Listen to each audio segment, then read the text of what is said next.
So, one of the nice things about emceeing is, you get to meet some people that, you've wanted to meet for a long time, get to hang out with them backstage.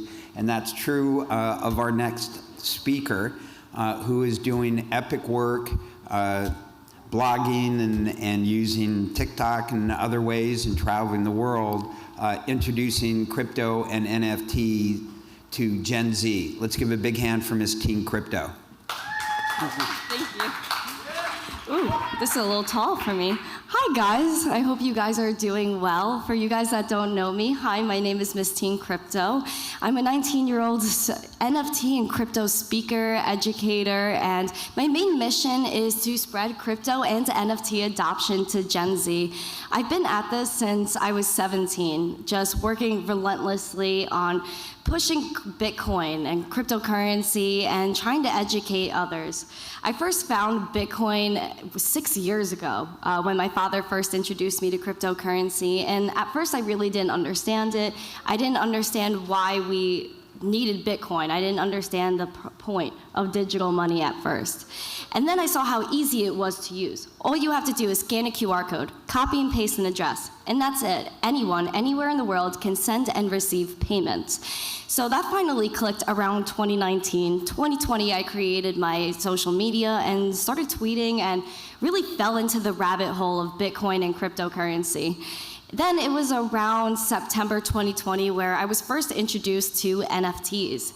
And my mind was completely blown when I first heard about NFTs. I saw how people my age could start their own store and be their own gallery. So by November 2020, I started minting on the Wax blockchain, and I started to be my own store called Miss Teen NFTs. And the reason why I did that was because I saw so many kids, even in my school, in my high school, they were teaching kids digital art. They were telling kids how to draw on their iPads. Immediately to me, that said NFTs. I tried to onboard my teachers, start a whole gallery in my school for NFTs, and nobody listened to me. Now people are starting to get a little more curious, but it was a real eye-opener in that I felt that I had to start that, I guess, movement amongst Gen Z just to show them what we can do. I know there's a ton of creators out there that are just, I was in an Uber last night actually, and my driver was telling me how he's into art, but he doesn't know how to get his art displayed, and people are turning him down and telling him that his art isn't sufficient enough to be displayed. Well, I was like, you should look into NFTs. Be your own gallery, be your own store. Bitcoin, cryptocurrency, it gives you the opportunity to decentralize your assets, decentralize your money, your time, your value. Now NFTs opens this up to people making careers, making art, and verifying things. So I told him, I was like, just put your art out there. Put it out on OpenSea, Wax blockchain, anywhere that you feel that you have a community and that you feel like your voice, which, because I feel like for artists, their art is their voice, have that be heard. I also saw that there were a ton of people that were looking to have more real-world utility because people were talking about how they didn't like the PFPs. I thought about this when I first got in cryptocurrency and how it was really going to impact people. When I was graduating high school, which was June of last year, 2021, I was looking at a way to verify that I graduated high school. And I was thinking, what better way to verify that I did anything than have an NFT? Yes, I know that at graduation, you got the fancy piece of paper, it's a diploma, it's supposed to mean something, but anyone could draw up a diploma. Anybody could say they went to school, anybody could go to a school and say, hey, like, make sure I pass, you know what I mean? Wink, wink. Throw a little bit of a donation. Nothing can be really verified. Now, bring blockchain into this, bring NFTs into this, and take it a step further, where not only can you verify your test grades and everything like that, now you can verify that you graduated. Now I can have a diploma on the blockchain that no one can refute if it's real or not. Like, if I had a diploma and it came from, let's say, New York High School and got transferred to me, who's gonna tell me that that's not legit? It is a document you could see on the blockchain when it was created, where it was created, and who it was sent to. And now I could actually prove that I graduated high school. It was just really something that I thought was going to impact everybody. I started walking the streets and started thinking that should be an NFT, this should be an NFT, even something as simple as coupons. Like, people are still sending paper coupons to your door. I don't know if you guys are getting Costco or BJ's or anything like that, but they're not even emailing you coupons. What if this was an NFT? You just buy one NFT to represent your 1-year membership at Costco, and then they just airdrop you coupons every month. There's just an endless amount of things that NFTs can impact, they could change, you can verify. There's also this thing where I was talking to people about having a way to, I guess, to express themselves and to be a part of something. And that's how NFTs, I think, will really impact people, is because we're all here for a reason. Whether you're in Bitcoin and you're not really into NFTs yet, you're here like listening to all of this information, we're here for a reason. We're here because we know there's a revolution, and we know that we have to push for a way to decentralize our assets and truly own anything, whether that's your high school diploma, a skin in a game. We all deserve to truly own our assets and not have people control that. I think it's extremely important to keep pushing this to people, that this is a revolution. This isn't just a 10K PFP that you're rocking. Absolutely, that's the future, and that's like, a bunch of us have gone to parties this week where an NFT was our entry. There's so many ways we can go, but the impact is really, I feel, amongst the people. Bringing people together and having us all have this ideology that we are a part of something bigger than just a piece of art, a PFP. We're a part of a revolution.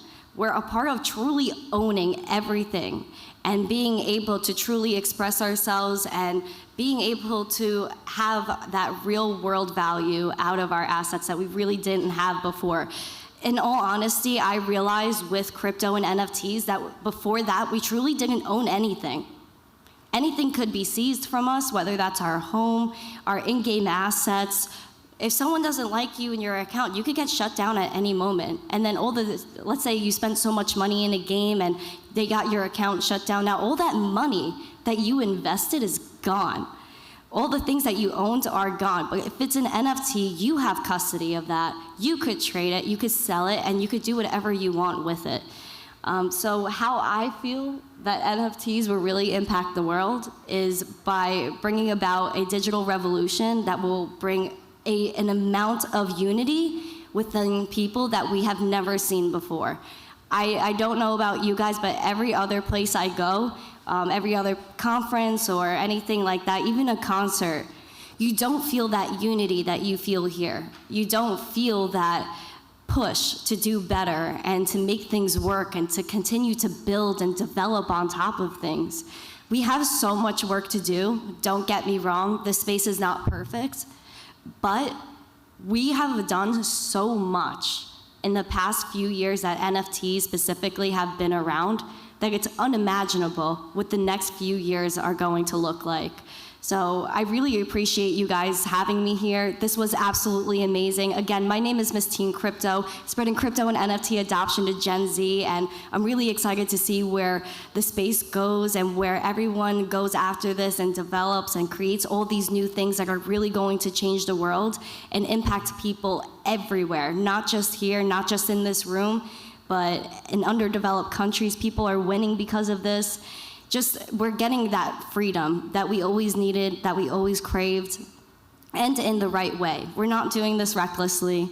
We're doing this with responsibility, with collaboration, and of course, unity and positivity. And you gotta stay zesty, guys. Always remember to stay zesty, be positive, because there's so much work we have to do, but the way we can do it is together. Thank you so much. I really appreciate you guys.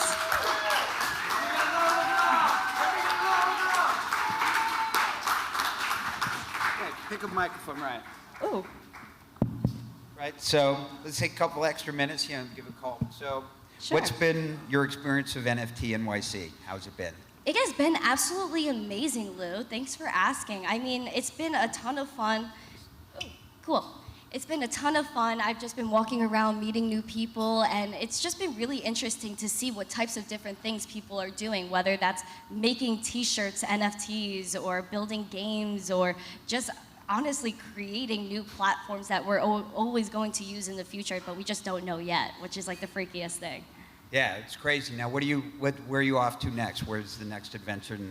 The next adventure, I think I might head to the Marriott. I got some t-shirts waiting for me. The one thing I love about conferences is the swag. I really feel like I could go a few months and live off of crypto clothes. Yeah, that's a thing probably for some people. So, I know you've got some fans in the audience, so I'm also happy to, take a couple questions. If anybody has a question that they want to ask of Miss Teen Crypto, you guys came out, which is awesome. Going once? Anybody? Yep.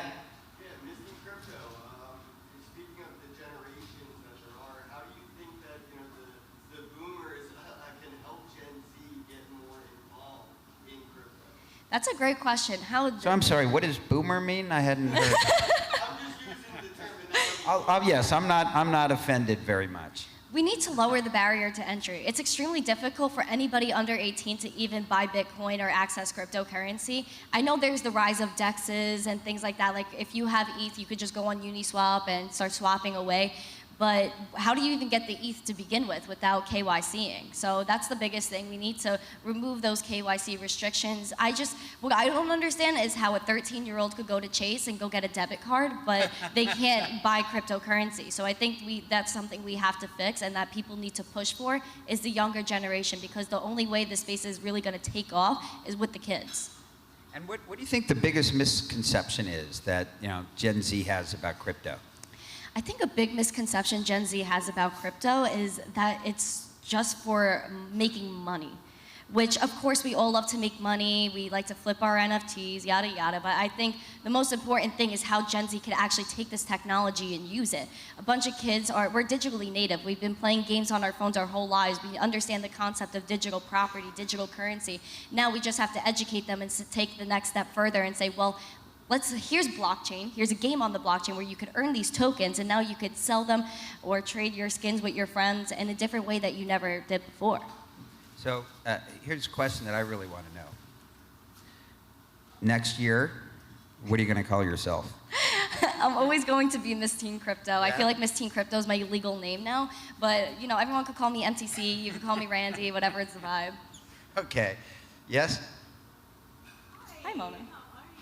I've always said if I could 10x you and put you in every high school in this country and the world, I would. Thank you. So speaking of that, since you are in high schools, what are you seeing that is needed when you're in those classrooms and work with the kids? What's needed from the education perspective in these high schools to kind of get this generation that you're a part of kind of more familiar with the utility of what we're really trying to build as opposed to the perception? I think what actually would help the most is having them experience the technology. Crypto didn't click for me until I used it, until I saw how easy it was. So I think we need to bring something like a game to schools, just so you could get the feeling of cryptocurrency and say oh, it's not that complicated, and actually giving them crypto so they could trade with each other. I think if I went to a school, hand out wallets and have them send crypto back and forth, have preloaded wallets. I think that's the way.